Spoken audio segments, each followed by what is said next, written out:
Assalomu alaykum barchaga, hurmatli gul ishqibozlari, teplitsa ishqibozlari. Sog'misizlar, omonmisizlar? Bugun 28 fevral haftaning juma kuni. Hop, bugunga kelib do'stlar, teplitsamizda, urug'xonamizda nimalar qoldi va nimalarni ekdik shu haqida gaplashamiz. Hop, do'stlar, bu yerga 10 dekabrdan 5 yanvargacha urug' sepilgan yashiklarga. Xo'p, petuniyalarda asosiy qismini ekib bo'ldik. Pashta hammasini ekib bo'ldik. Yana bir qismi bor. Ularni ham ekyapmiz hozir. Asosan ko'p gullarimizni ekib bo'ldik. Bu yerda hozir qolganlarni bir chekkadan ko'rsatib o'taman do'stlar. Xo'p, bu yerda bizda qolgan gultoji xo'roz qizili qolgan, zina qolgan. Mana yerda yana bir nima urug'lar bor. To'g'risi otini bilmayman bu urug'larni.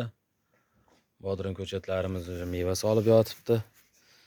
Xo'p, bular sal issiq sevganligi uchun hali ko'chirganimiz yo'q do'stlar. Rayhonlarimiz bor, qo'l urug', pachka urug'larda ekib bo'ldik. Mana bu ham qo'l urug' ham qorayishni boshlayapti, boshida ko'k chiqqan. Bu qirrali rayhon. Hali bularni ham bag'richa ko'rsataman. Cheri pomidor pakana bo'ladi 30 santimetrli. Xo'p, sabachka gulimiz bir mingtacha bir pachka olgandim. Hali bir yashigi turibdi, pikrovka qilinmagan. Bir yashigini pikrovka qildim. Mana issiqda qanday chiroyli o'sishni boshlashyapti. Bu yerda gultoji xo'rozlar bor. Chini gullar ochilib ketgan, ochilganini bu yerda pikrovka qildim. Asosiy qismi narigi teplitsada. Mana bu yerda qo'l urug', ikkita yashikda gazaniya bor, esmeralda. Verbina qolgan. Mana shunga ham mingtadan ekkandim. Rosa qalin chiqqan. Qushlisi bo'y berib ketyapti. Taglarida rosa kichkinalari ham bor. Buni kattasini olib kichkinasini qoldiramizmi bilmayman. Joy yo'qligidan qalin sepib o'rgandim. Bu yerda yana gultoji xo'rozda sarig'i, katarantuslarimiz.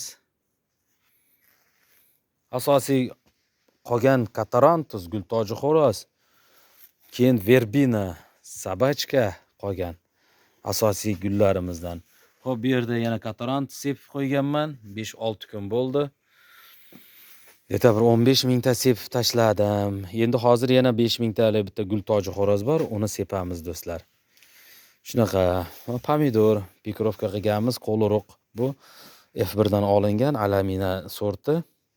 Bundan ham rosa pikrovka qildik. Uni ham so'raganlarga beramiz. Bu esa petuniyani mayda chuyda qoldiqlari. Mana bu yerda ham bor. 3-4 ta yashikda shunaqa qilib olganman. Hop, bu bodringda katta stakanga ekamiz 15likka. Buni mevasini soldirib olib chiqamiz do'stlar. Bu yerda ko'k rayhon bor, qora rayhonni pikrovka qilib bo'ldik. Mana bunday bo'ladi do'stlar. 15lik stakanga uni cheri pomidorni ekamiz. Buni bo'yi bo'lsa mana shunday bo'ladi.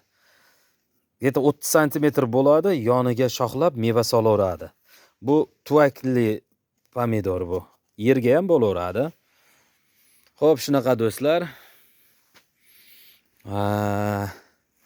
Sog' bo'linglar, salomat bo'linglar do'stlar. Kanalimizni kuzatishda davom etinglar.